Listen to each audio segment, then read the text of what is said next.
രാഷ്ട്രീയ സ്വയംസേവക സംഘം ഈ രാജ്യത്തിൻ്റെ അത്തരം കാര്യങ്ങളെ സംബന്ധിച്ച് ബോധ്യപ്പെടുത്തിക്കൊണ്ട് ഭാരതത്തിൻ്റെ ആ ആത്മാവിനെ തൊട്ടറിഞ്ഞുകൊണ്ട് നടത്തിയിട്ടുള്ള ഏറ്റവും പ്രത്യേകതയാർന്ന പ്രവർത്തനങ്ങളുണ്ട്.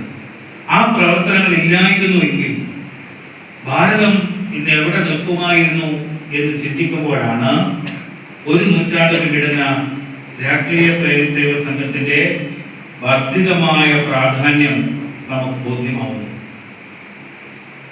ഞാൻ ഇപ്പോൾ ഭഗവാൻ ശ്രീകൃഷ്ണൻ ആ പ്രതിമയ്ക്ക് മുന്നിൽ ആരാധനം ചെയ്തുകൊണ്ടാണ് ഈ പരിപാടി ഉദ്ഘാടനം ചെയ്തത്.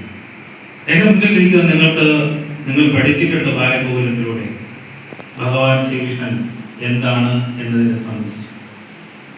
ഭാരതത്തിന്റെ ആധ്യാത്മിക അടിത്തറയിൽ ഭഗവാൻ ശ്രീകൃഷ്ണനോളം സ്ഥാനം ആർക്കുണ്ട് എന്ന് നമ്മൾ ചിന്തിക്കേണ്ടിയിരിക്കുന്നു. ഭഗവത്ഗീത ശ്രീകൃഷ്ണ ഭഗവാന്റെ സന്ദേശം നമ്മുടെ വിദ്യാർത്ഥികൾ അറിഞ്ഞിരിക്കേണ്ടതാണ്. ലോകത്തിലെ എല്ലാ മതപരമായ രാജ്യങ്ങളെയും നമ്മൾ ചിന്തിച്ചു നോക്കുമ്പോൾ അവർ കൃത്യമായും അവരുടെ മതഗ്രന്ഥങ്ങൾ പഠിക്കാറുണ്ട്. ആ രാജ്യത്തിന്റെ ആധ്യാത്മികതയെ സംബന്ധിച്ച് പുതിയ തലമുറയെ ബോധ്യപ്പെടുത്തി കൊടുക്കാറുണ്ട്. അവരുടെ പാഠ്യപ്രവർത്തനങ്ങളിലും അതുണ്ട്.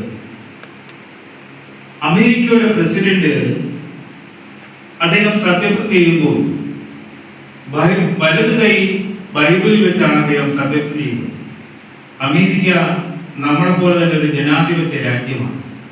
പക്ഷെ ആ ജനാധിപത്യ രാജ്യത്തിൽ അവർ പിന്തുടർന്നു വന്ന പാരമ്പര്യം, ആ പാരമ്പര്യത്തെ എപ്പോഴും കൃത്യമായും മനസ്സിൽ സൂക്ഷിച്ചുകൊണ്ട് ആ പ്രവർത്തനങ്ങൾ നടത്തുമ്പോൾ എല്ലാ ജനാധിപത്യ സംവിധാനങ്ങളുമുണ്ട്. ഭാരതത്തിന്റെ ആധ്യാത്മിക അടിത്തറയിലേക്ക് നമ്മൾ വരുമ്പോൾ ഇതിനെ വിസ്മരിക്കാൻ ഉള്ള ഒരു പരിശ്രമം എല്ലാ കാലഘട്ടത്തിലും നടന്നിട്ടുണ്ട്. അതിനെയെല്ലാം നമുക്ക് ചെറുത്ത് തോൽപ്പിക്കുവാനും ഒരു പരിധിവരെ കഴിഞ്ഞിട്ടുണ്ട്.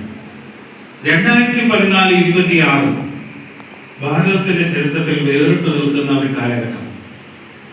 നമ്മുടെ രാജ്യത്തിന്റെ ആ ചരിത്രവും ആ പാരമ്പര്യവും ആ ആധ്യാത്മികതയും തിരിച്ചറിഞ്ഞുകൊണ്ട് തന്നെ ഇതാണ് ഭാരതത്തിന്റെ സ്വത്ത് എന്ന് തിരിച്ചറിഞ്ഞുകൊണ്ട് അത് മനസ്സിലാക്കി കൊടുക്കുവാനുള്ള ഒരു വലിയ പരിശ്രമം ഭരണകൂടത്തിന്റെ ഭാഗത്തുനിന്നും ഉണ്ടാകുന്നു എന്നുള്ളതാണ് ഈ കാലഘട്ടത്തെ നമ്മളെ വ്യത്യസ്തമാക്കുന്നത്.